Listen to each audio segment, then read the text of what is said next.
Hello everyone, আজকে আজকে তো বুধবার। তো আজকে কালকে নিরামিষ খেয়েছি, আজকে কিন্তু নিরামিষ নয়, আমিষ আছে। কিন্তু আজকে কিন্তু একদম সাধারণ রান্নাবান্না করেছি। সব দিন তো আমাকেই রান্নাবান্না করতে হয়, তাই কেটে কুটে জোগাড় করে রান্না করতে না আমার প্রত্যেক দিন একটা বিরক্ত লাগে। ওই জন্য আজকে আমি একদম সিম্পল রান্না করেছি। এই যে লঙ্কা পেঁয়াজ মেখেছি আলু ভাতে, আর এদিকে দেখো পেঁয়াজ ফোড়ন দিয়ে মুসুর ডাল। এটা হলে তো আর কিছু লাগে না।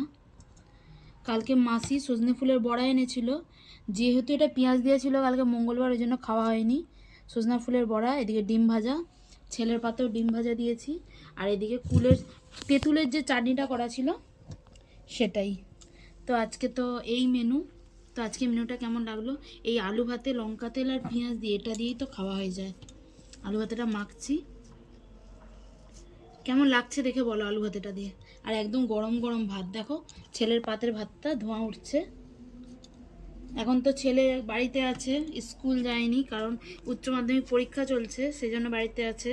ওই জন্য দুজনে একসাথে খাচ্ছি, যখন ছেলে চলে যাবে তখন আবার একা একা খেতে হবে। তো এই ছিল আজকের লাঞ্চের মেনু। সব দিন যে আমরা ভালো খাই তা নয়, খারাপ ভালো মিলিয়েই সব কিছু, সেজন্য।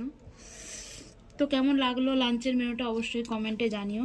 এই যে এটা আমার লঙ্কা দিয়ে ডিম ভাজা করা আছে, আর ওটা প্লেন ডাল ভাত, আলু ভাতে আর ডিম ভাজা হলে যদিও আর কিছু লাগে বলে তো আমার মনে হয় না। তো আমার আলু ভাতে মাখাটা কেমন লাগছে সেটাও কিন্তু জানিও।